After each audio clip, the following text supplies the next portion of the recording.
বিয়ে কিংবা উৎসব, শাড়িতেই যেন পূর্ণতা খুঁজে পান নারীরা। তাই তো ঈদ ঘিরে শেষ সময়ে যেন দম ফেলার সময় নেই জামদানি পল্লীর কারিগরদের। প্রাচীন বাংলার গৌরবময় ঐতিহ্য জামদানি এবং এর নকশা। বলা হয় জামদানি বাংলার সাংস্কৃতিক উত্তরাধিকার। এর বুনন এক বিস্ময়কর বয়ন কৌশল, যা শ্রুতি ও স্মৃতি নির্ভর। স্বচ্ছ জমিনে অস্বচ্ছতার মোহনীয়তায় প্রতিটি নকশাই স্বতন্ত্র, অনন্য আর সূক্ষ্ম। কালের বিবর্তনে মসলিন শাড়ি হারিয়ে গেলেও নারায়ণগঞ্জের রূপগঞ্জের নোয়াপাড়া গ্রাম ও এর আশেপাশে প্রায় ২০০ বছর ধরে টিকে আছে ঢাকাই জামদানি। দক্ষ ও নিপুণ হাতে এখানকার কারিগররা তৈরি করেন চন্দ্রপাড়, চন্দ্রহার, হংস, ঝুমকা, পান্না, পদ্মফুল, গোলাপ ফুল, ঝুঁইফুল সহ হরেক নামের হরেক জামদানি।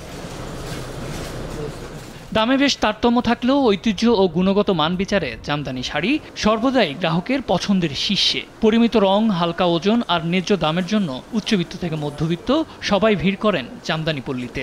আমার সামনে বিয়ের প্রোগ্রাম আছে, তো আমার বিয়ের প্রোগ্রামের ডিজাইনটা আমি করেছি যে আমার ওয়াইফ জামদানি পরবে, আমি নিজে জামদানি দিয়ে পাঞ্জাবি করব।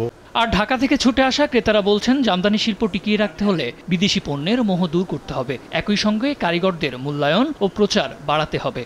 ৩ লাখ টাকা দিয়ে হয়তো বা পাকিস্তানি শিফন কিনছেন, তারা 4 লাখ টাকা দিয়ে হয়তো বা জার্মানি সিল্ক কিনছেন। তো তারা যদি এই বিদেশ নির্ভরতা পণ্যের উপরে, যে আমি জার্মানির একটা শাড়ি পরেছি, এইটা চিন্তা না করে যদি উনি এইটা চিন্তা করেন যে আমার দেশকে রিপ্রেজেন্ট করা হচ্ছে, আমার কাছে মনে হয় তখন সমস্যাটা সমাধান হবে। মেইনলি শহর কেন্দ্রিক বা বড় বড় শোরুম কেন্দ্রিক হয়ে গেছে। এটা হচ্ছে যদি মানুষের হাতের নাগালের কাছে নিয়ে যাওয়া যায়, তো রেঞ্জগুলো একটু হাতের নাগালে নিয়ে আসলে তখন হচ্ছে দেখা যাবে যে আপনাদের উৎপাদনও বাড়তেছে, মানুষের হাতের কাছে চলে যাচ্ছে। তবে তুলনামূলক কম উৎপাদন খরচের যন্ত্রচালিত তাঁতের শাড়ির সঙ্গে এর রয়েছে তীব্র প্রতিযোগিতা। তাঁতিরা বলছেন পরিশ্রম অনুযায়ী দাম পাচ্ছেন না তারা। মজুরি আর একটু বাড়াইলে আমাদের উপকার হবে, বাবা আমাদেরকে কিনে দিতে পারবো জামা কাপড়। জিনিসপত্র দাম বেশি হয় না, আমার একটা প্রেসারে বড়ি লাগে, পান টান খাই, ওই নাতি করে চাই, খরচটা হয় আর কি। খুব কষ্ট করে তাঁতিরা। আপনার এই 100 কাউন্টের সুতাতে আমরা কাজ করি, খুব কষ্ট করি, কিন্তু আমরা লিগেল দাম পাই না। বিক্রি করলেও 2000 টাকা কম, 1000 টাকা কম বিক্রি করছি।